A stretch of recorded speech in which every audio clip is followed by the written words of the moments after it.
Don't you dare update in the middle of my show. Don't you dare. Happy Friday, getting my tea.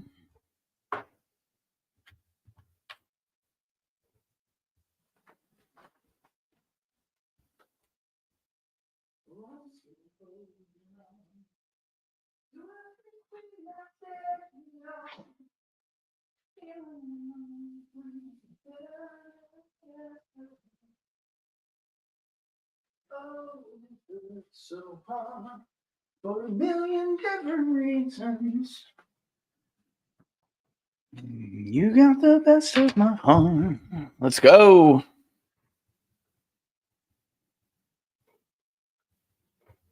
Pick it up, get her, pick it up. Poor Chucky.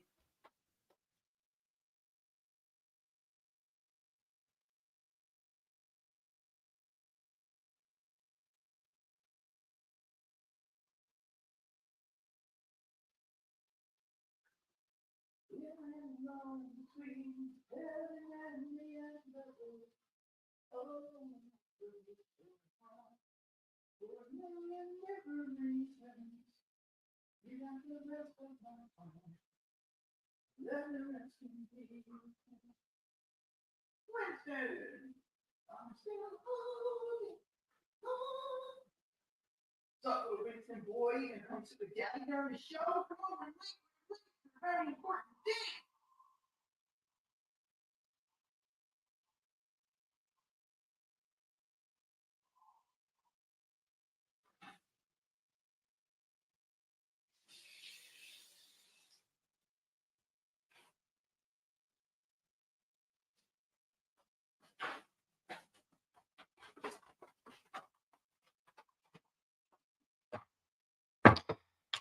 All right, let's do this thing. A little special thank you here to one of our show watchers. Hop on it. Good looking, brother. Let's go. Let's go. Let's go. Law.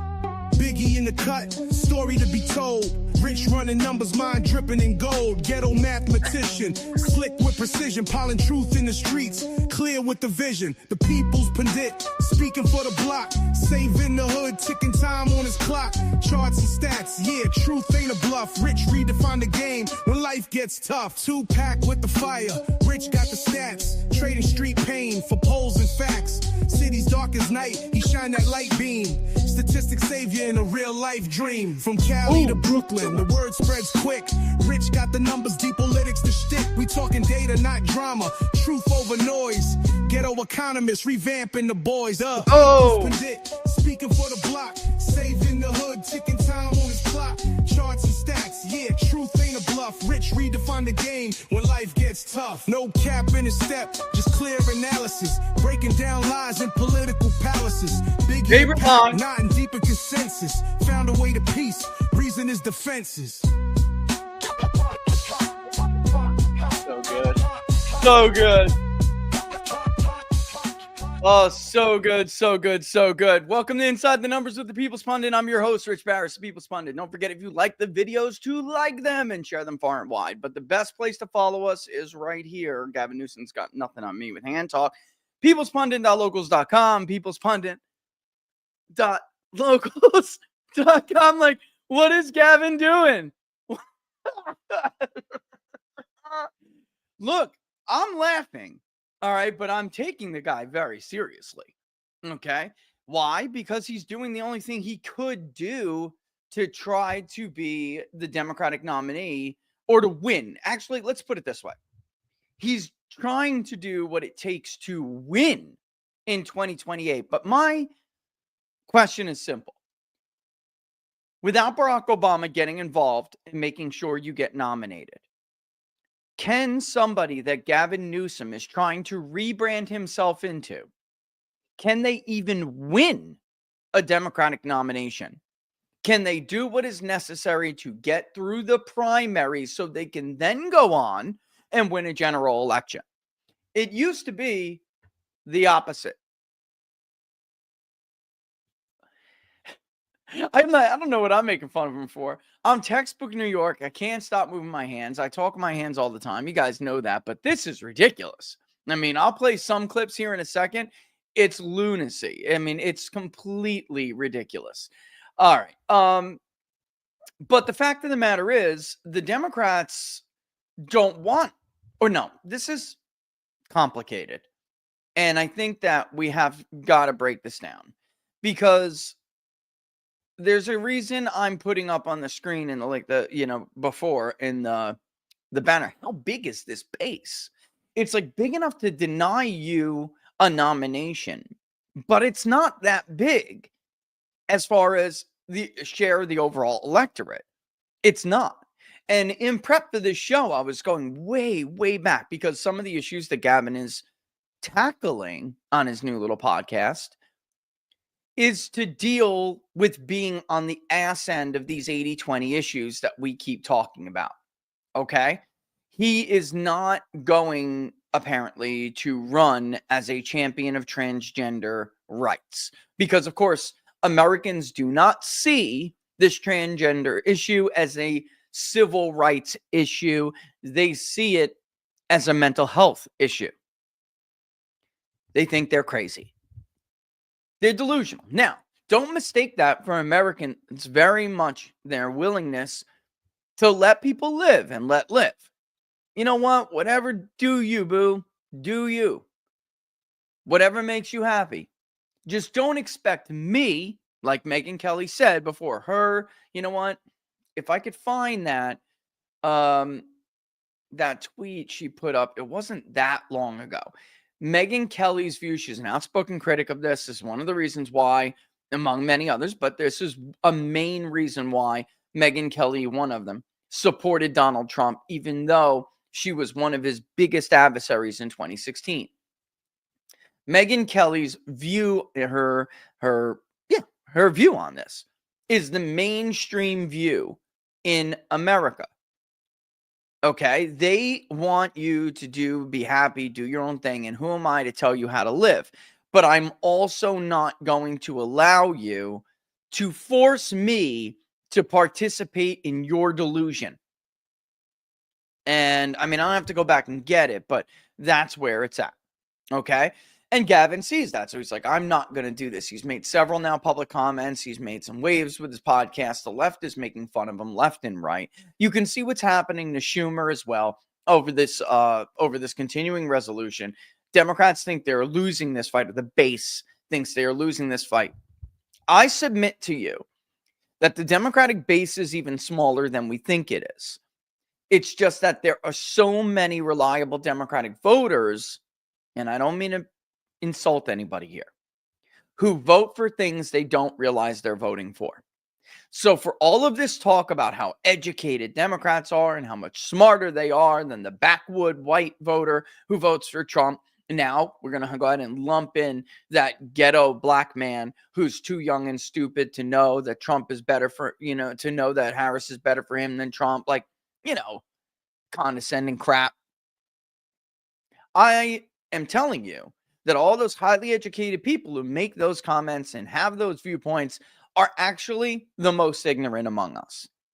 They don't know that Democrats do not support very simple, common reforms to ensure or shore up the integrity of our elections. That you're telling me that they are fully aware that Democrats refuse to enact voter ID. They tell us time in and time and again, time in and time out, day in and day out. Oh, of course I support voter ID. It's an 80-20 issue. Of course I think that people count ballots with invalid signatures. We need a better way to do it. They say this all the time. They're part of the 80 in the 80-20. No, I don't think that beating the hell out of women, I don't think that men who are delusional, men who's pretending to be women, beating the living shit out of a woman in the Olympics is a legitimate sport. I think it's a product of their delusion, and I don't know why we tolerate it. Like, there's a huge chunk of Democratic voters who say this time in and time out. All right. If we look at, man, that's small. We don't have a bigger picture than that. Hold on. Let me see if I can get rid of that query on the thing. It's going to make it bigger. Damn, that really stinks. All right. I'll blow it up though, and I'll put it to the front of the, I'll blow it up and I'll read it. It's very small. My God. All right. This is Rasmussen. Mark last night asking people, and I did. I spoke to Mark last night, asking people what they think of Trump's speech. Okay.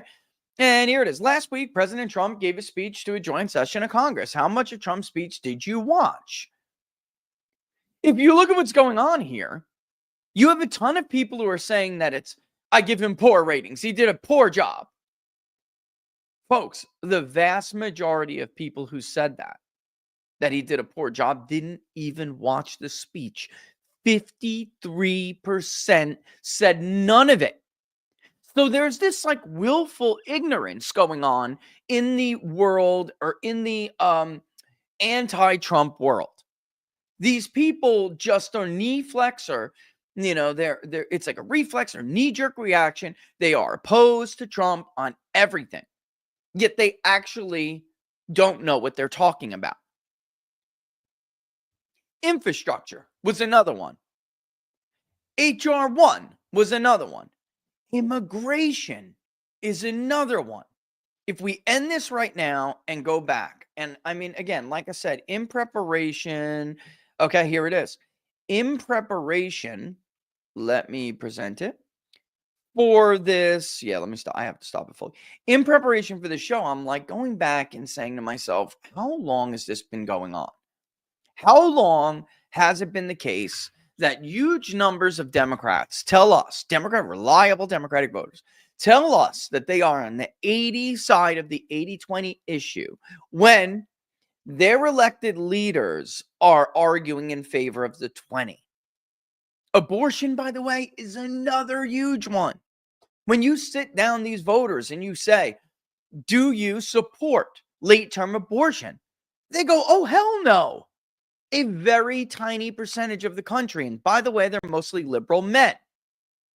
Only a very tiny percentage say that they are okay with killing a baby whenever you want.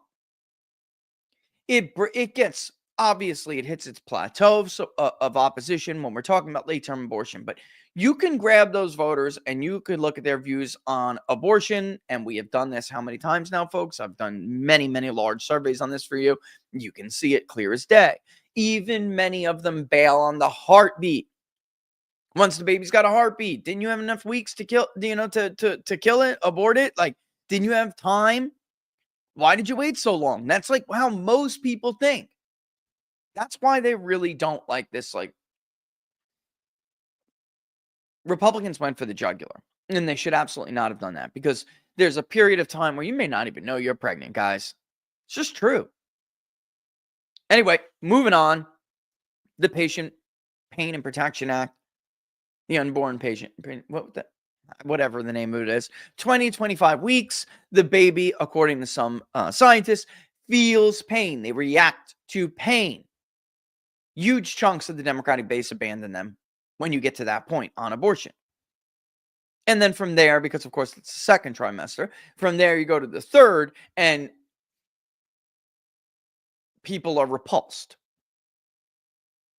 So how many issues did we go over here? Abortion, election integrity, voter ID, and specifically, I remember redoing everything that year. We did that first survey I'm going to show you. I remember doing everything over again just in the state of Virginia, because there was a Virginia gubernatorial election that year, and I wanted to know how it was when it came to their views in the Old Dominion. Even Democrats in the Old Dominion didn't like it. What was going on with Loudoun County with the transgender issue was enormous. And here is, because I'm bringing this first one up, which was conducted back in, let me just get the date right. I mean, years ago. This has been going on for a long time. This is March of 2021.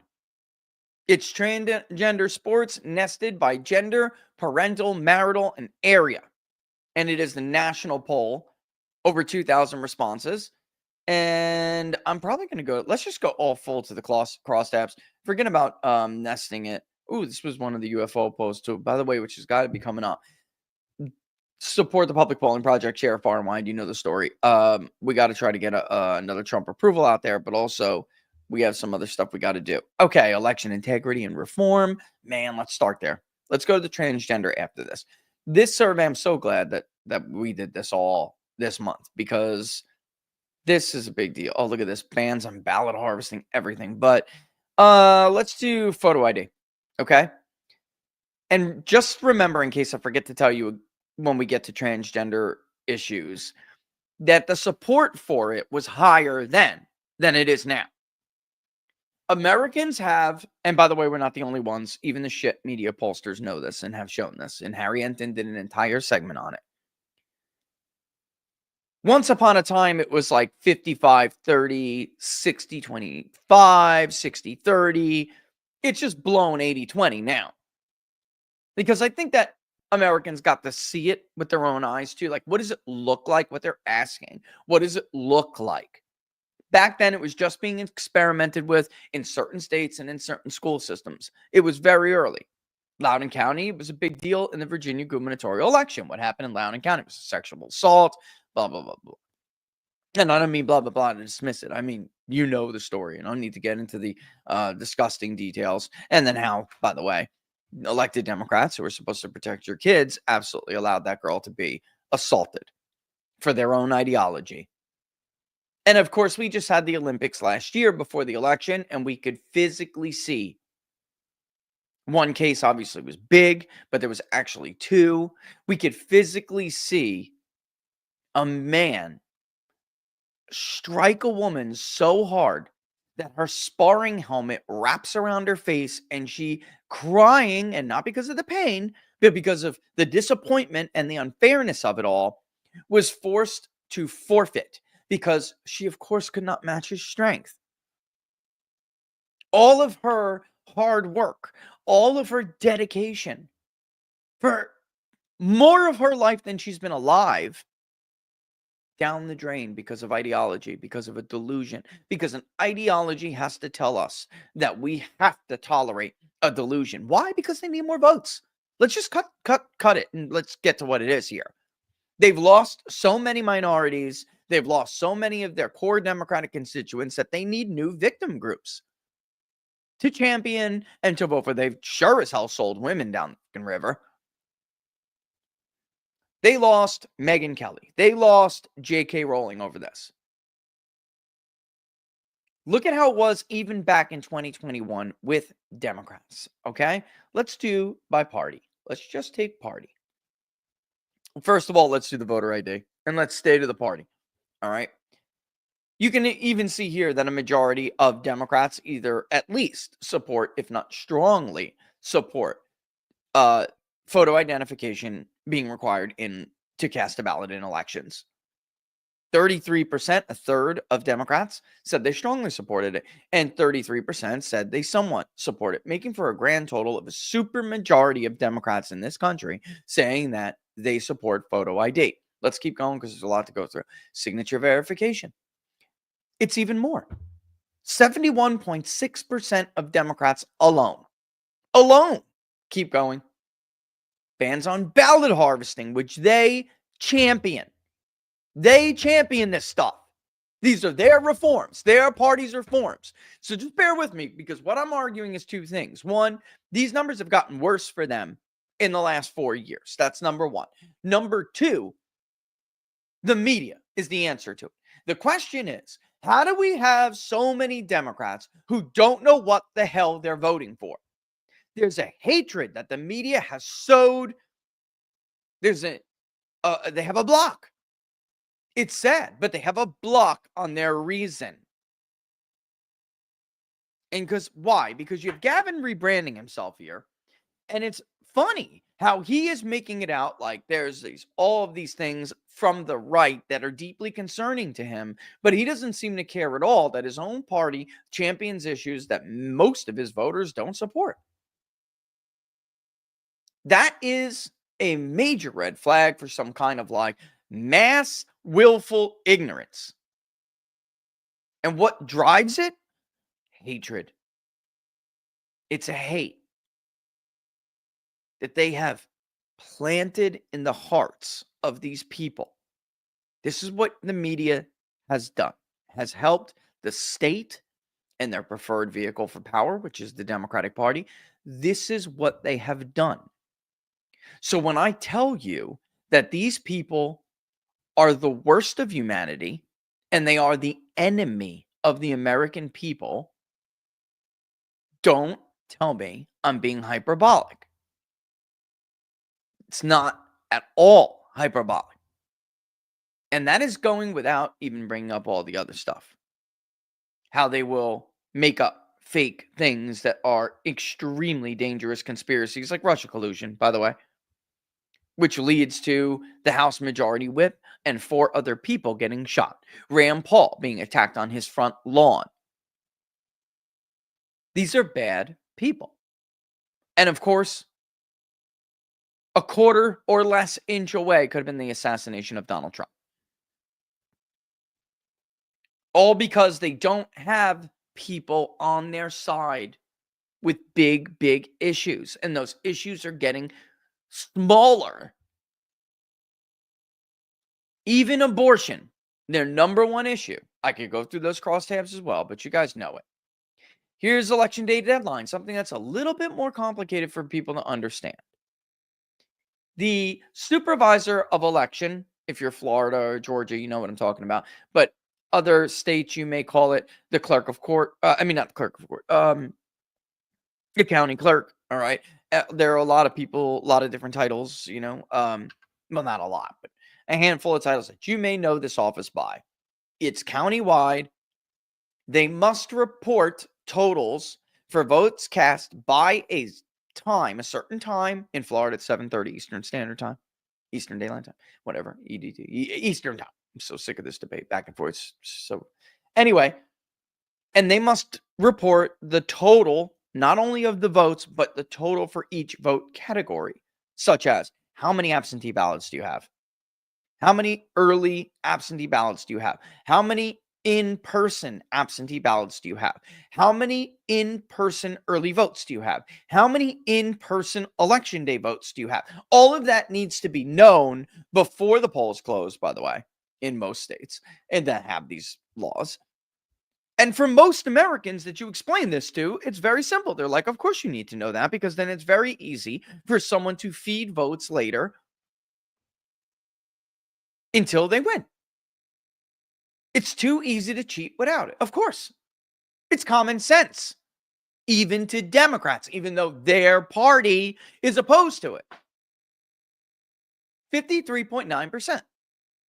And again, I'm going to argue and I'm going to tell you these numbers have gotten worse for Democrats. The poll watcher thing was something I thought would be the most difficult to get through Democrats, but for the most part, they were like, of course you could have poll watchers there as long as we can have our own. But in real life, that's not what the Democratic Party supports. They don't want Republicans watching them count votes in Democratic areas. They want it to be done in secret without any oversight at all. Why?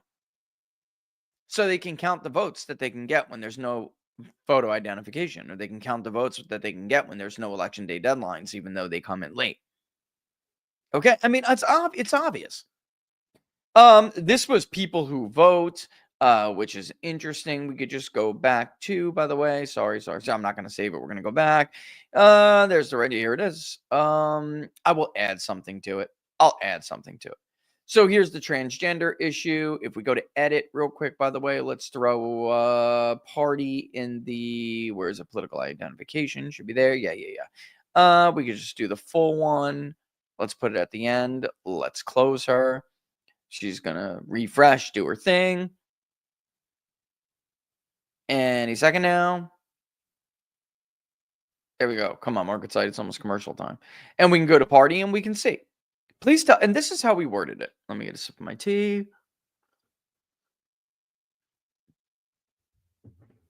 And it's never changed, by the way, because we've done this question over and over and over and over. And it has gotten, again, it has gotten worse over the years. It has not gotten better. It has gotten much worse for Democrats. Okay.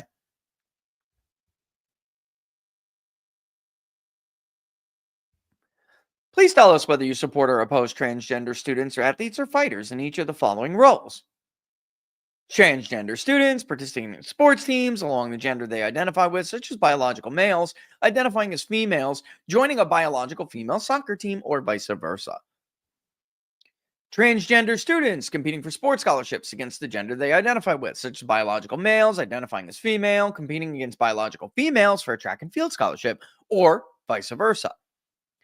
Transgender athletes competing professionally against a gender they identify with, such as biological males identifying as female, entering a bodybuilder tournament against biological females, or vice versa. Way ahead of our time we were, people. What else is new, right? What the beep else is new? Transgender fighters competing against the gender they identify with, such as biological males identifying as female, entering a boxing or mixed martial arts circuit against biological females, or vice versa. As you can see here, about a quarter at this time supported watching delusional men beat the living shit out of women, biological women. Also, we can feel good about ourselves, and Democrats can play victimization and win more votes of some group to make up for the votes they lost from being bad governors and stewards of the economy and national security, prosperity, and, our general future as a great power. This is unbelievable that even here you have more Democrats than not. And it's close, but they supported it. Meanwhile, a third. Now, that number is really what it comes down to is the 23.4% who used to tell us that they had no opinion. Now, less than half of that have no opinion, and it depends on the poll. For us, it's a little less than half. I did see a media poll recently, which Enton, we played this clip on the show of Harry Enton going through, I believe it was a CNN or CBS, who the hell cares, they're all the same, one of their polls, basically showing that Democrats were now like 75-25. For us, it's not like that. Maybe if we force them to answer, that's possible. But it is very rare for partisans to come back saying that they're undecided about something, even more than those who are nonpartisan. Partisans have more conviction. Let me put it that way. They are not as undecided about issues that are core issues that we talk about in the political discourse all the time. Why am I saying this? Because it was a major red flag. It should have been a tell that 23% of Democrats were full of crap. They just didn't want to say that they opposed it. They didn't want to admit it. But let's use ours, and let's take 13% from that unsure no opinion, because now only about 10% of Democrats for us say that they're unsure. The rest are sure, and they went to oppose. If we took 13% and added it to oppose, you'd be looking more at you'd be looking at about half. With still about 42% saying that they were just under half, but about 42%, if we're being generous, saying that they still support it. Those aren't the numbers now. Only about 25% of Democrats say that they support this because they have now seen this with their own eyes. So Gavin's being smart and he's saying, you know what? I'm not going down this road. But can he do that on these issues and other issues and still win a Democratic primary? Because two things are going to happen. One is it's a primary, it's a nomination, the most partisan vote, and they vote at much higher rates. And they always vote, but I mean they're a larger share of the primary. bases are a larger share of the electorate than, of course, in the general election. This is something that I had to explain to people over and over again when they kept talking about these Nikki Haley numbers and blah, blah. I'm like, my God, dude, just shut up. Like, twisting everything. First of all, loads of them were Democrats. We all know it. Second off, I mean, we played the clips. I still have the clips loaded up from these people being interviewed saying, I'm actually a Biden voter. I'm voting in the Republican primary just to Trump. But the second part is this willful ignorance that's going on. Their hatred is more important to them than how they feel on a certain issue. I know somebody specifically, and I'm not going to blow them up, but it is a textbook demographic for this willful ignorant group. Sorry, talking about women, white, typically between the ages of 35 to 64, with education, on tax policy, on this social stuff, because she hates this stuff. She's actually had her own issues with it when it came to school. They hate this stuff. But, you know, the media's got this seed of hatred they had planted in her so long ago that all she wants to focus is on Elon Musk. It's her mind's way of rationalizing her continued support for the party, even though she really doesn't support their policies. They may have hooked her with that you know, where they were, that issue or whatever it was, that hook they got her with, so they could plant that hatred seed. They're living off of that right now. Anyway, the party has changed a lot in the last 4 years, but the base is still moving further to the left. And I'll show it in a second, but we now have left-wing rags, which, well, why does that matter? Because it's like, you would say, Rich, nobody cares about the media. The left does. They're still, I mean, I'm talking about that base, those people, plus those people. They still will watch it. Maybe nobody's going to be watching MSNBC soon. Joy Behar's pissed. You see that? Or not Joy Behar, Joy Reid. She's pissed. She's like, I'm going to sit down and write a tell-all book. I know where the bodies are buried. I'm going to take you all down. I'm burning this network to the ground. Oh, you haven't seen this? That's what happens. No loyalty to anybody but yourself and your own fanaticism. What the hell do you expect? You know, that's what destroyed Periclean democracy.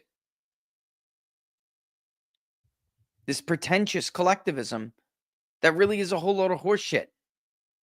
And all they care about is whatever they care about has to do with themselves and some narcissistic thing. In her case, she's humiliated, professionally humiliated. She doesn't care whether or not MSNBC is impactful to get them votes. Doesn't matter to her anymore. Her own fanaticism is all that matters. Anyway, there's this thing that's going around. You may have seen it. You may have not. I just used that example of the DOGE thing. Oh, man, it's 2:34 already. All right, I'll take a break. And when we come back, I will do this because we're going to. But this one issue they have some people scared with, they've made Elon Musk the boogeyman. And it works with that demographic that we just talked about. It's really the only demographic it does work with. Because once you get below that age group, then obviously men like him more than women, even younger men like him more than women. But young people do like Elon. So you have these super seniors, boomers that are not super seniors. Sorry, make sure you get that right. Because the super seniors are totally different. It's that once upon a time, can't even say they can call him like a Gore voter, but I guess we could. Yeah, because I voted in that. But I'm not that old.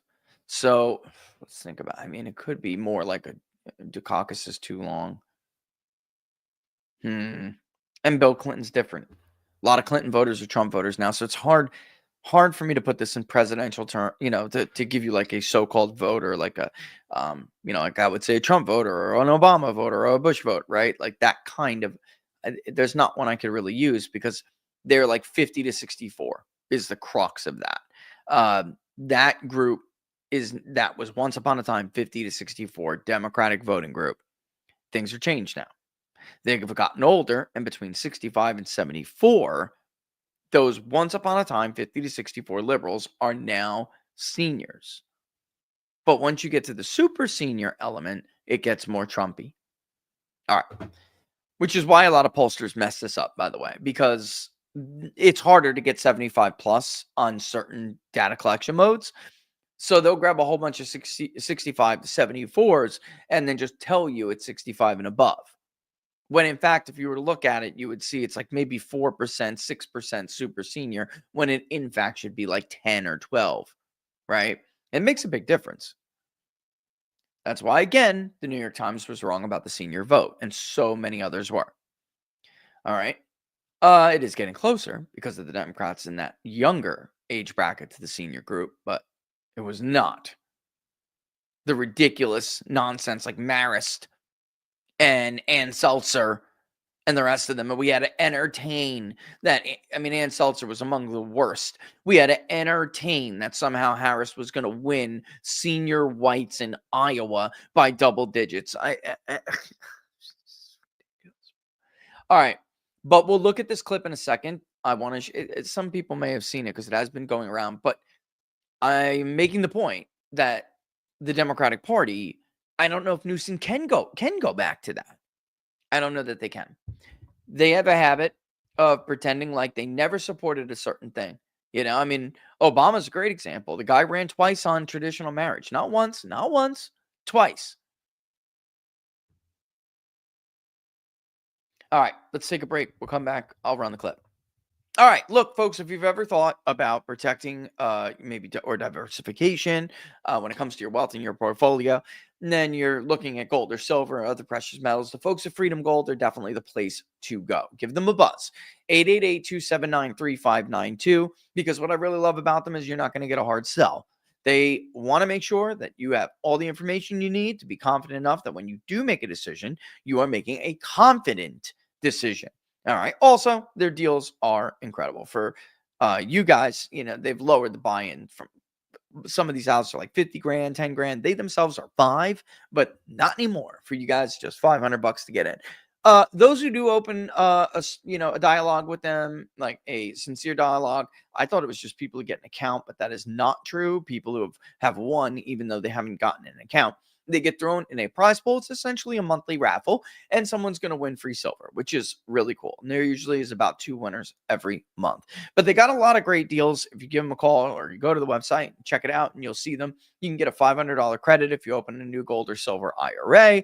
Really, what you should do is give them a buzz or go to the website and see which deals are best for you. The website, too, is freedomgoldusa.com/rich. freedomgoldusa.com/rich. Even though inflation appears to have stabilized, at least for the month of February, really the race to the clock here when it comes to currency is that central banks are buying it all up. And soon, I predict we're going to be getting a little crappy note, like you get a bond issued or you get a security for a simple equity. Right? You're not actually getting a physical ownership of anything. Well, you can still do it now with not only gold, not only silver, platinum, palladium, right? And other precious metals, right? So that really is the race to the clock. One more time, 888-279-3592, 888-279-3592. Tell them the People's Pundit sent you, or freedomgoldusa.com/rich. That's freedomgoldusa.com/rich. You may have noticed I am really trying to burn through stuff today, and that's because I was yelled at by Laura on the way out before she left to make sure I try to get some questions because it is Friday, and lately we have not been doing that. So I will do as many as I can if I do see that there's like super chats or in locals called tip. Everyone's got Rumble Rant, super chats, or in locals just a tip, and I will try to get through them. Okay. Yeah, I already see. Okay. I'll do my best. All right, so I'm trying to speed through it.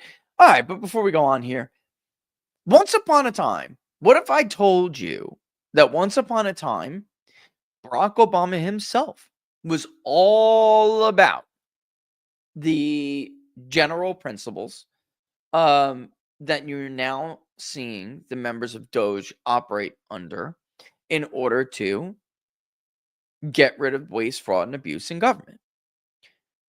What if I told you he himself supported an exact effort? Almost. Trump obviously gave them, I would say, more autonomy than anything you would get from a Democratic president. But Barack Obama himself supported the general idea. Here he is. Everyone knows that getting rid of the deficit will require some tough decisions. And that includes cutting back on billions of dollars in programs that a lot of people care about. But what should be easy is getting rid of the pointless waste and stupid spending that doesn't benefit anybody. Waste we should be getting rid of, even if we didn't have a deficit. Sure, some of these cuts aren't that big, but no amount of waste is acceptable. Not when it's your money. Not at a time when so many Americans are already cutting back. Just as families are living within their means, government should too. Did you know the federal government pays for a website devoted to a folk music ensemble made up of forest rangers? They're called the Fiddlin' Foresters.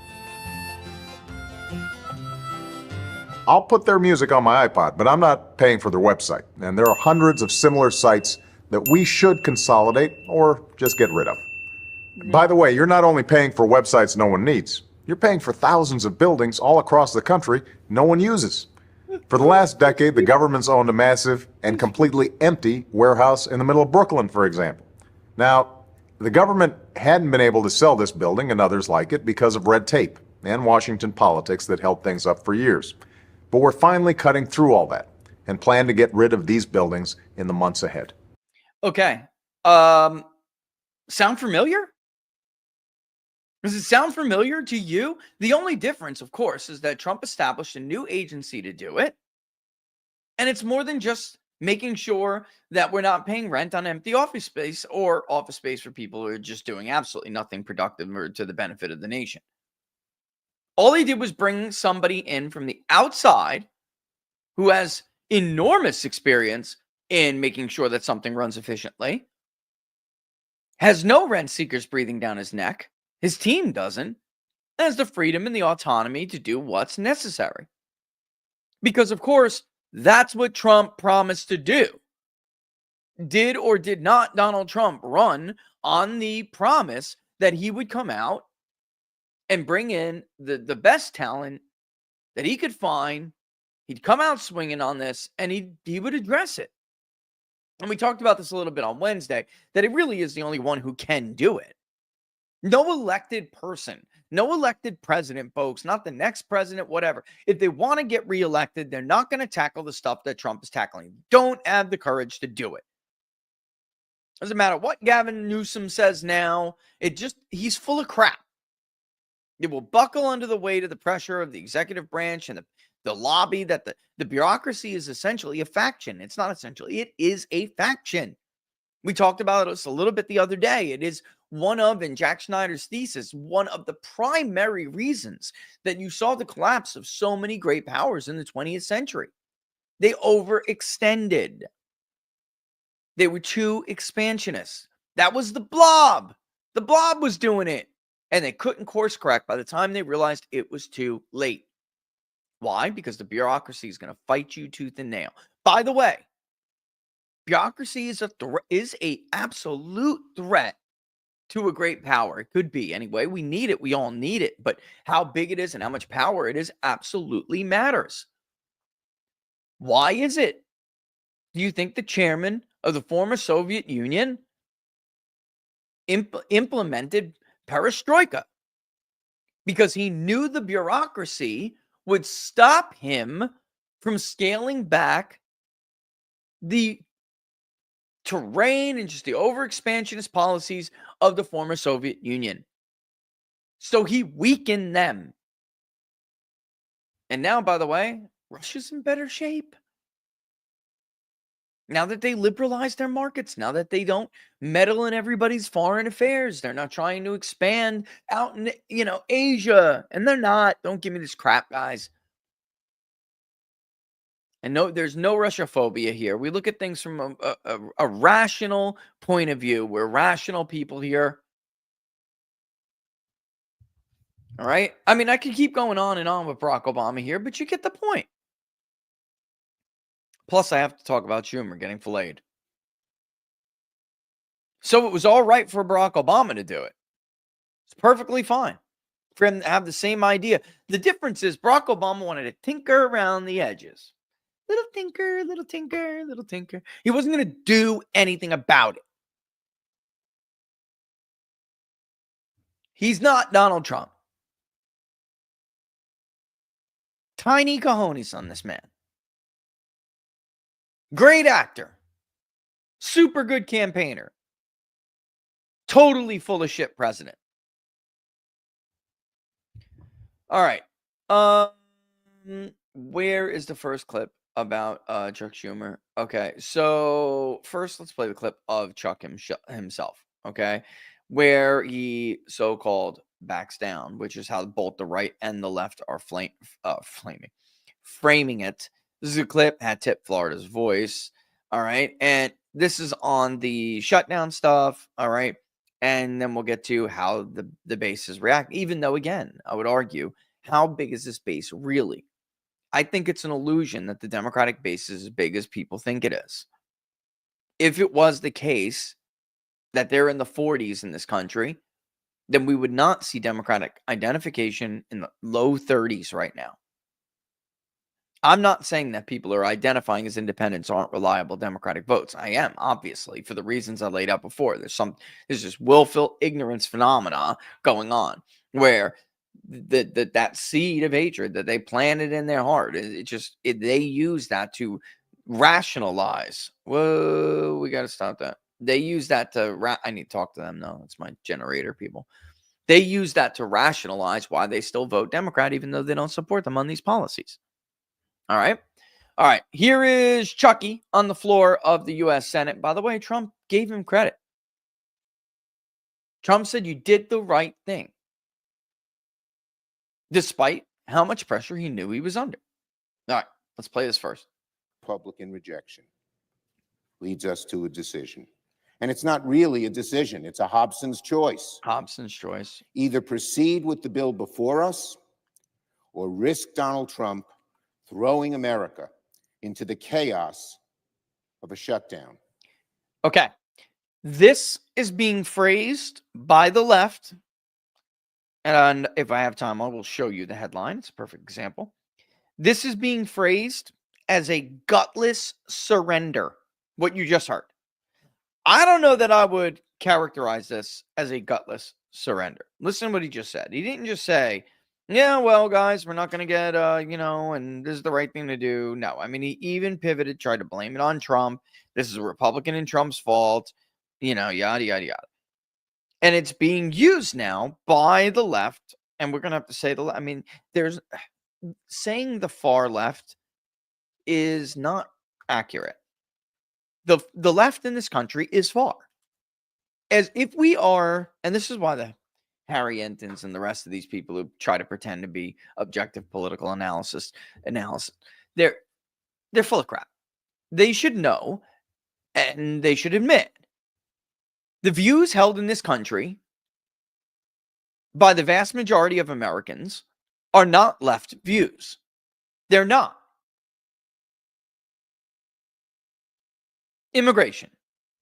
Even when you get to the details on abortion. These transgender issues they bring up.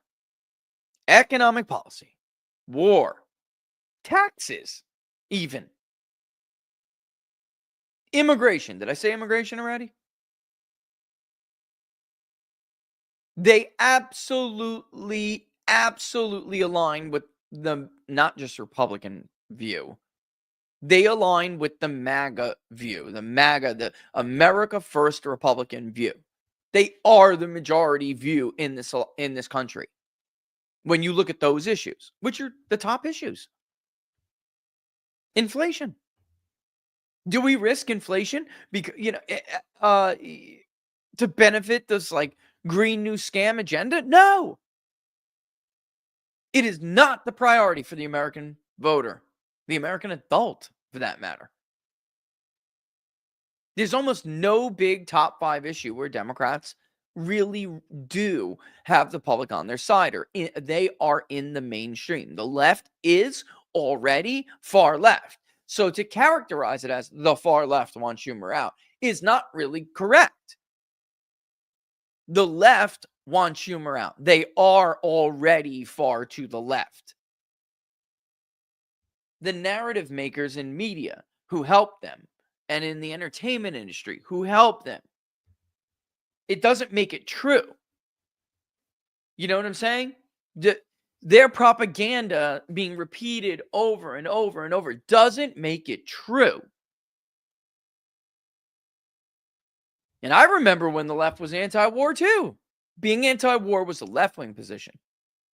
That's how far to the left they've gone. They're way out there, folks. Way out there. They shouldn't be able to win an election at all. But they have 2 things on their side: a propaganda machine and infrastructure. Who counts the votes? Even in deeply red areas, Democrats still count the votes. My area is an extremely red area. Until recently, even the school board was dominated by black Democrats. With the exception of a few precincts, it's handled, the election is conducted and prosecuted by Democrats. That is starting to change now because Republicans got wise to it. And more than that, people just are standing up. They're stepping forward, saying, I'll do it. I'll do it. Most Republicans just want to go and live their life. Democrats are looking to be part of something bigger. So it's much easier to get them active, whether it's a protest, which JD is hilarious. We did get that clip, right? We did. Yeah, I got to play that clip before the end of this episode. But whether it's a protest or whether it's counting votes or, running for local office or whatever it may be, Democrats are much easier to activate and get to do that kind of grunt work. Republicans want to go to church. They want to spend time with their kids. They want to go to work, come home, chill with their families, do their hobbies. They're much more hands-off. All right, let's keep playing this so we can move forward here. I had it on this one. Sorry. This, in my view, is no choice at all. While the CR bill is very bad, very bad, the potential for a shutdown has consequences for America that are much, much worse. For sure, the Republican bill is a terrible option. It is not a clean CR. It is deeply partisan. It doesn't address far too many of this country's needs. All of a sudden they care about. But I believe allowing Donald Trump all of a sudden they to take even much more power via a government shutdown is a far worse option. And before I explain why, let me be clear about one thing. No one on my side of the aisle wants a government shutdown. Members who support this. That's a load of horse shit. Of course they do. They think it'll politically benefit them. Anyway, we really do have to move on here. I do have another clip. I have several that I want to show you and get to. But look, let's just show you really quick how that's being framed by the media. And especially the left-wing rags that they still read. Okay. This has been the case now for a while. There are people who want Schumer to be primaried. Here is a headline here: calls for AOC to primary Schumer mount after, quote, gutless surrender. This is what I was talking about, which I was referring to before. This is not uncommon at this point. Those calls have been rising for a while now. It's just that he's in the position he's in.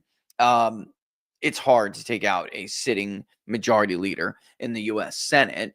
But this thing is absolutely real. I mean, to replace Chuck Schumer with somebody like AOC is frightening. I mean, she's one of the dumbest people ever to walk in the Congress. I mean, everything about her is a total fraud, including her resume and her story. Yet all that matters to them is towing the line and being part of the hive mind. All right, I got a clip on CNN I want to play for you as well about, again, you may be tempted to say, oh, Rich, that's just some left-wing rag, right? But you have Ayanna Pressley on CNN, which is a mainstream network for them. All right, for them. Espousing the same views that you will read in that article. And here it is right here. Let's play it, and then we'll move on. And I did see some of your comments. I'm getting to them ASAP. Congresswoman, only a few moments ago on Truth Social, President Trump praised Senator Schumer for having the, quote, guts to do the right thing, calling his support of the spending bill a smart move. How will that sit, you think, with House Democrats? Well, again, I don't think we should be moving in any way to elicit a praise from Donald Trump, who has no respect for Congress and the power of the purse, who is by the hour rolling out proposals and executive actions that are lawless and that are callous. We do not want to be praised by Donald Trump. This idiot. This is a hostile government takeover. He is a dictator. And what do you mean a dictator with? Defiance. The Democrats can't only be the adults in the room. We have to be the fighters too. And that is the message that we are hearing. Oh my God, from our constituents. Stop. You're killing me. You're killing me. They behaved like adults during the joint session of Congress. That was the behavior of adults. They booed a little black boy who had brain surgery for cancer, who was getting an honorary title as a Secret Service agent by the president. They booed a little black kid with cancer. They're the adults in the room. They booed the word peace. When Donald Trump said we're going to sue for peace in Eastern Europe, they booed the prospect of peace. They had their stupid little paddles that made them look like they were at an auction or something, auctioning off USAID money or something. I don't know. I mean, it was ridiculous. But they also got to be fighters. And what they want to see from us in this moment. We have to be exhaustive and leveraging every tool available in their defense. Okay. As you know, good enough. We don't need to keep listening to that. You get the point. I keep doing that. My bad. You get the point. All right. Oh man, it's almost time. Not time yet. Almost time. All right. So there it is. There you have it. I mean, it's rather stunning. It's just completely stunning. All right, we're going to take I'll do it now. Let's take a real quick break now. And then, because I want to go over a little bit. I do have to get my son, obviously, from school. Remember that. But I want to go over a little bit so we can get to last little clip and then your comments. I did see the comment about swatting and everything that's been going on with people on the right, like Cat Turd and others. Look, they're open. It's open season. If you ask people on the left, it's open season on people who disagree with the hive. I don't even want to say right wingers, but definitely right wingers. I mean, look what happened to Rick Scott. Okay. Look what happened to Jack Posobiec. I mean, they easily could have killed Jack's mother. These people are insane. I've talked to Tim Pool about him being swatted. He's had swatting issues you didn't really even, bring up that much. Steve has been swatted multiple times. Swatting is deadly. Swatting is deadly. There's actually, it started in the gaming community, swatting. And I know I'm going off on here, but it started in the gaming community. One of the high profile case that led to somebody being shot, a man being shot because of the swatting. They were really doing it against somebody, a kid in the his nephew in the house that he was playing a game with. He didn't know what was going on outside. He walked outside with like a can or something. They thought it was a gun. They blew him away. That was prosecuted to the fullest extent, and they were supposed to make an example out of that kid. Meanwhile, when it comes to politics, nothing. You can swat a U.S. senator from Florida if he's got an R after his last name. You can swat conservative influencers, talk show hosts, pundits, whatever. You can do it if they have Republican views or right-wing views. Let's just call it non-left-wing views. Because I would not call Tim Pool right-wing, despite the ridiculous nonsense you see from like Wikipedia and all the other garbage on the internet. They've never had a conversation with Tim Pool. All right. She's not right-wing. It's just that they lost him on several of these key 80-20 issues. They did, in fact, lose him. And like so many others. So many others. All right. Back to the break real quick, and we will come back with another clip in your comments. All right. It's St. Patty's Day soon, and it's your lucky day. Look, we don't always eat as healthy as we should, but Field of Greens has your back. One delicious glass, which I had before the show, is packed with a rainbow of doctor-selected fruits and veggies to support heart and kidney health, metabolism, and more. So even when you go for the burger instead of the salad, you're still giving your body the good stuff it needs. And during their St. Patty's Day sale, you can save some green while you drink your green. Save 30% off, 30 on all of their popular flavors and bundles when you use the code LUCK, L-U-C-K. Or you can always use TBP too. Whether Field of Greens is already part of your routine or you've been waiting to give it a try, now's your chance to save big. All right? Go to fieldofgreens.com, fieldofgreens.com. Love those guys. If I do that one more time, my luck's going to run out with Laura. All right. She's going to look back at this and she's going to say, you couldn't click the damn button that I showed you to click. Why do you keep taking yourself off the screen? It's called the transition, Rich. I can hear this already. It's called the transition, and I put it on the button for you. And I'm going to go, I'm sorry, babe. Used to doing things with the mouse. I didn't use it. And she's going to go, well, there you go. There you go. And she will be right. All right. You know, I made that comment before about how it's easier to get Democrats to activate them, right? Politically or anything, right? J.D. Vance makes a comment earlier, which I just thought was golden because it tells you that J.D., he already knows. He's asking a hypothetical question. He already knows the answer to this question. And that's what's so problematic for the left about J.D. Vance. He's not just a seat filler. He really is someone who gets it. There are a few that are like Trump in the sense that they really get it. You know, like they get the difference between these worlds, and they really get this. As much as Trump wants to unify everybody, somebody has to lose here. Those people that I'm telling you about, not the willfully ignorant, the base, they're never going to be persuaded, nor will they ever accept when they lose. Now, it's hilarious because these are people who have been calling others election deniers for the last 4 years. They are the OG election deniers. In fact, they've been doing it for a long time. The difference is they have never had a stranglehold on the actual Democratic Party like they do now. And then their influence in the media was never what it is now. I mean, the media took that, they gave them total control. They took that risk, they took that gamble, and they demolished their credibility. And I mean, this year was a level of credibility loss we have never seen before.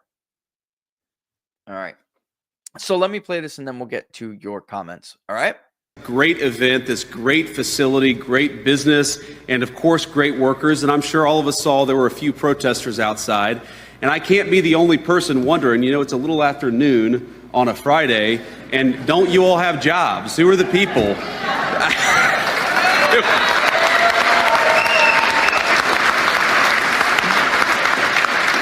And I think that's one of the reasons why we've got to rebuild American manufacturing and support great companies like Vantage Plastics, because we want those people to get off the streets and back to work. It'd be good for them, and it'd be good for everybody else, too.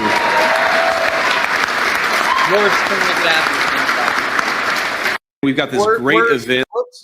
Worst thing that could happen in Democrats. Worst thing. That's why the ruling class, which of course the Democratic Party is their preferred vehicle, like I said, to political power, they prefer a big public sector and a large professional or service sector based economy. They prefer that. Why? Because it's rather exclusive. The goods producing vision that Trump and MAGA have is more inclusive. It provides a livelihood to more people, not just certain people. All right. Hashtag learn to code isn't a thing in that world. You can learn anything and you'll find a job. You will be filled with, instead of their vision and their fanaticism, you will be filled with the gratitude that comes from having the integrity that can only come from work. All right. I am a full believer in the Protestant ethic, in case you guys have not figured it out yet. It's real, whether you're Protestant or not. Work produces value and a feeling of self-worth. You're not looking constantly for something else to fill the void that comes from things that are real and fulfill people, human beings, all human beings, real. That is what those people are doing there on a Friday. They don't have that. So they're always looking for something to be a part of because they want to feel valued and they want to feel like they're part of something big that means something. Well, even if you're not famous, even if you're not well known, and even if you didn't achieve the childhood dream that you wanted to achieve, any father or any mother knows full well that you are already part of something big when you are a part of a family unit and you are providing for that family unit and you're doing your best to provide your children with a life and that dream maybe that you did not fulfill. That is already huge and already fulfilling. And I pity people who don't have it. I legit pity them. Especially if they're too far gone to realize that that is what they really want. Even if you claim it's not, it is. You're built that way. It's in your effing DNA. That really, you did not, your greater meaning in life was not to do something that society has fabricated and you think is cool. You're here for a purpose, and it's a rather simple one. And fulfilling it can give you enormous amount of happiness. And sadly, they don't have that. And that's why, again, the worst thing they could do is have an economy built that, once again, delivers that to the most number of people possible. All right, let's get to your comments. All right. Yes, Pepper says he's not rebranding. He always does this. He pretends to be moderate until he gets in office. MAGA people are giving him the info he needs to moderate. Stop it. We've watched him for 20 years. Yeah, I mean, but he's gone out on the limb, Peppers, with some certain, with this other stuff. I mean, he went full in LGBTQ, RSTUV, WX, Y, and Z. Like, he went full in on that. Now he's backing away from it. But yeah, I do agree with you. He has always pretended to be moderate, no matter what that meant, right? Or what, because again, their example, and the media allows them to claim is moderate, has never been moderate. It has never been, and I hate that word anyway. Moderate means you don't have conviction. Sorry, as a pollster, I'm not trying to put people down because the number of moderates in this country now is, I mean, it backs off here and there. Backed off a little bit last week, but for the most part, it's growing. But what defines the view, what views held by them that defines what it means to be a moderate has never been where they are, yet they pretend like it is. By the way, my governor, Josh Stein, perfect example. His predecessor, Roy Cooper, perfect example. They're only moderate in their words. They're certainly not moderate in their actions. As a New Yorker, it pleases me greatly that the senator who treats New York as his private fiefdom had to back down on holding up the continuing resolution. I bet it does. I'm serious. I mean, because, he is one of those people who, they have been managing the decline of this nation and getting rich as hell off of it. He's just not getting everything that he wanted for that rape and pillage session. But still, I personally don't like this. I think Republicans should have returned to normal order, and they should force Democrats to sit down in a budget committee and go through this stuff, including the stuff that DOGE has been finding. Barack Obama broke our system. Actually, George Bush broke our system, or he cracked it, and then Barack Obama stepped on it and broke it. It doesn't function the way that it has your entire life. Or if you're younger, then maybe sadly it has always functioned this way for you. And that's tragic, because I am old enough to remember when Congress worked. And it really didn't matter if a Democrat or a Republican was the Speaker of the House, for instance, they still went through regular order. And I have congressmen telling me all the time that this is regular order. That is bull. Bull. And believe me when I tell you, after sitting down with Congressman Mark Harris not long ago, this was not the direction that they were hoping to go in either.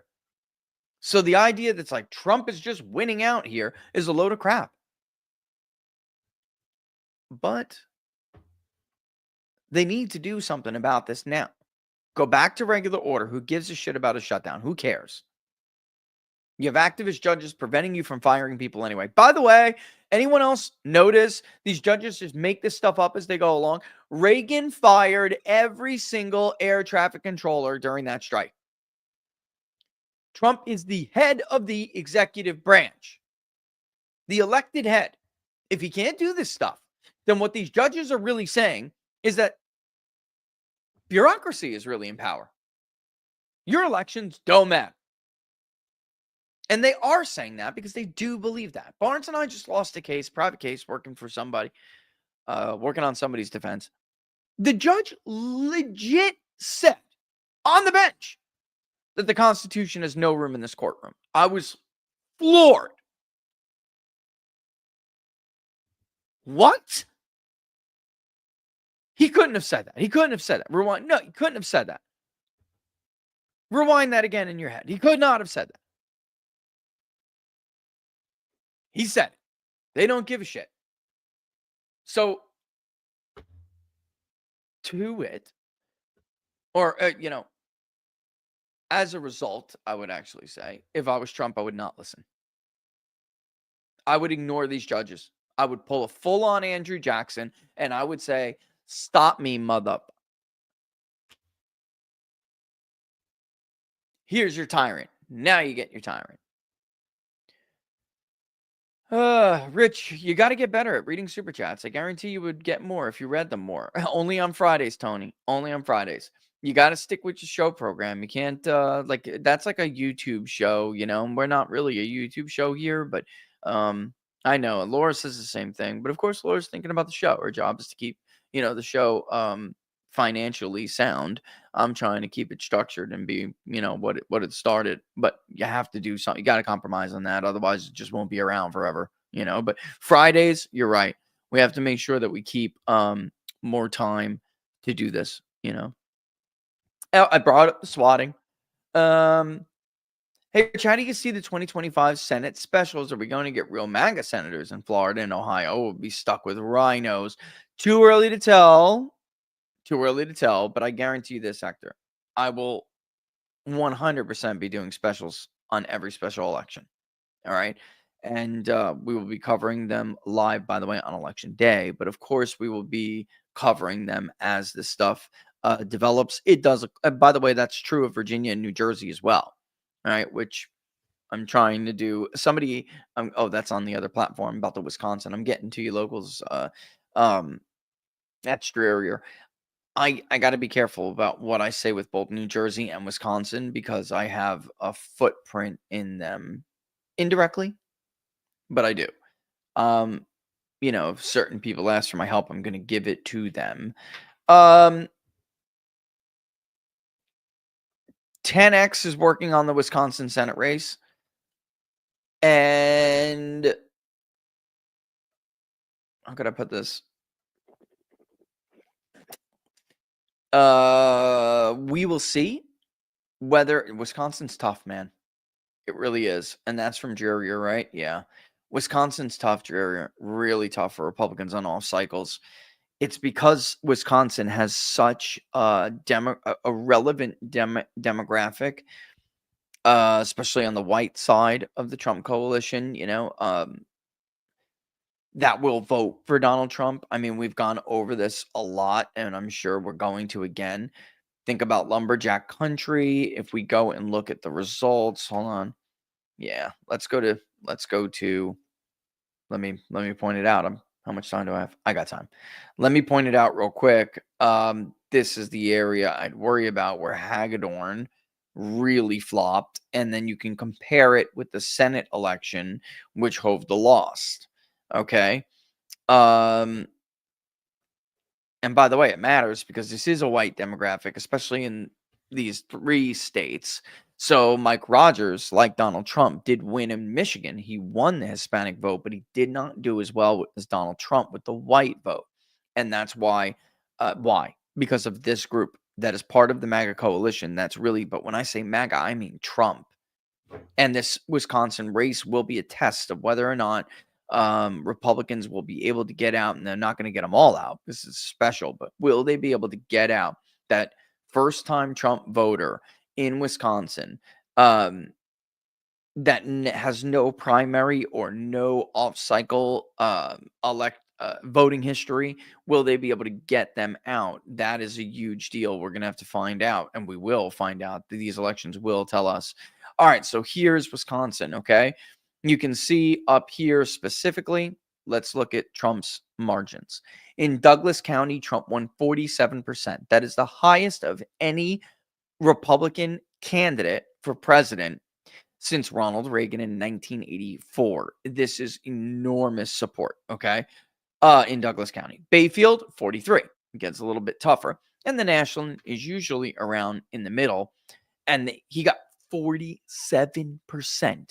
I have argued to you in lumberjack country, the birth of the progressive movement is in this area, okay? I argued to you that if you look at Ron Johnson and Donald Trump, their ability to win in the low 40s on average in this area, all right, is a big part. And it's not just that it's enough votes, it's you can't lose those votes and win Wisconsin statewide without running up numbers elsewhere, and that's getting increasingly difficult in the state of Wisconsin for Republicans. So you have to do marginally better in a lot of different places to make up all in totality a number of votes to offset those big margins that come in from Dane and Milwaukee, okay? Look at Trump's numbers here. They were separated by 400 votes, basically. That's it. It's actually 421 votes in Ashland. That's incredible. That outperforms both his prior performances in 2016 when he won and 2020 when he narrowly lost. Now, let's go and look at Eric Hovda, okay? Here's Eric Hovda, 44.7%, 3 points less, all right? 42, just about 2 points less. And 43.5, another 4 points less. So when you add that up together, they're not separated by 221, was it? 24 votes? I can't remember exactly. In Ashland, they're not separated by 200 votes. They're separated by almost 1,000 votes, about 900 votes. That's a difference. In Bayfield, same thing. In Douglas, same thing. And when you add this all together, when you're looking at an election that is decided by 29,000 votes, when you're looking around the rest of the state, and you see those disparities in the rest of the state between the top of the ticket, what Trump can do and what the rest of these clowns can do, it adds up all over. 700 vote difference here. 1,200 vote difference there. Maybe more. When you look at a place like Milwaukee, even. Or really, Green Bay. Kenosha. When you're looking at that, and you see how Trump outperforms everywhere. I mean, does it add up to 29,000 votes? Oh, yeah, plus some. So this will be a big test for Republicans. Not to mention the Wisconsin consulting options is very pathetic. So we'll see what 10X can do there. They are one man shy. Unfortunately, one had a significant health issue. So we'll see. All right. Plus, we're getting there now, and it's hard to get. Wisconsin's always a pain in the butt. They have that last-minute registration, so it takes time for the state to update those records. It's a pain in the butt. All right. But there you go. Norm wants to know if JD will be more or less likely to ignore the judicial branch. His super chat isn't working. Thank you. Oh, thanks, Peps. Thanks. I think if JD is the president, by the time we get there, if this continues, he's going to realize that you'll have to flirt with that. And that's sad, but you'll have to, because if he does become president, he's going to realize what was the main obstacle to the Trump administration being an even greater success. And none of us can argue that it was not the judicial branch. It's them. They're the problem. I mean, there's Republicans inside their party. There's a lot of things, right? But when the president takes an action that he's, well within his authority to take, and these friggin' judicial activists just keep striking it down, what else do you do? The Supreme Court can't save you on everything. And by the way, frankly, I don't even trust them, and I would ignore their ass too. I mean, the country's going to collapse. It's going to collapse. The public sector is too big. We've overextended. Our debt is way too much. We're not growing in the private sector enough. We will collapse. It's going to happen. So if a stupid-ass judge who thinks he's going to hide behind his gated community can just go to the bench anytime he wants and say that the president doesn't have power to do that, the president doesn't have power to do that, as if the president wasn't elected overwhelmingly in the Electoral College and comfortably in the popular vote, as if that wasn't the case, then what are you supposed to do with that? JD had learned over the years that there are two things wrong with Republicanism when he was opposed to Trump. You learn two things. Trump's attitude doesn't matter. The result is all that matters. That's it. And also that they were mostly full of shit on how they would present that attitude. So when he got to know the guy himself, it was very different. Then the second thing is the old right doesn't understand that if you really want to save the country, and John O'Shea said this well himself, I'm not even a conservative anymore. I'm a restorationist. There's nothing to conserve. And you have to use the power that the people give you if you want to restore. Otherwise, what are you? You just, I'm the better person. Okay. You're the better loser. Happy loser who watches the country go down the tubes and all our children's futures ruined. Good for you. Such a moral person. So I do think that he would probably be more inclined to learn, or at least it would not surprise me. Holy crap, it's 3:22 already. Replacing Chuck with empty skull AOC is one of the dumbest moves I've heard them think up. This is Andrew on Locals. Even if Chuck doesn't always dance to your tune, at least he's a smart operator, whereas none of these people are. I agree. I totally agree with Andrew. I think it would be the dumbest thing in the world to put this airhead twit as a U.S. senator. Congress is different. There's something about, there is a little bit more prestige in being a U.S. senator. And I think you're going to scare some people putting an idiot simpleton like that in Chuck Schumer's seat. Not to mention you'll lose your seniority, which allows you to decide what is tabled and what is not. It's a dumb idea, a very dumb idea. All right, I do have to boogie. It's 3:23. I did get through them all anyway, so that's pretty cool. But don't forget, if you like the videos, to like them and share them far and wide. Sunday, 3 p.m. Eastern Standard Time is the book club. If you are a member of Locals or a member on YouTube, if you're a subscriber on Locals, supporter on Locals, or member on YouTube, you will get the notification on Sunday, and we would love it if you would join. The book, of course, is Nations and Identities, Vincent Pecora, right? Nations and Identities, where you're studying the study of nationalism, which is really cool. And, of course, the best place to follow us is on Locals, peoplespundit.locals.com, peoplespundit.locals.com. I'm going to start busting your chops about the public polling project a little bit, because I do think we need another public approval rating. Okay. All right. So do what you can on that. Share it, get it around. If we got it around a lot more, it'd be funded a lot easier without the burden falling on the same people every month or every 2 months, because we can't even do it. All right. All right. With that in mind, nothing but love for you. I hope you all have a fantastic weekend. Don't do anything stupid. And I will see you guys very shortly. All right. Hope you join Locals. And I hope I see you at book club. All the best, folks. All the best. Let's get more of that. Let's get more of that rap. Boom. Let's go. Heart the bitch. Forgot to do this.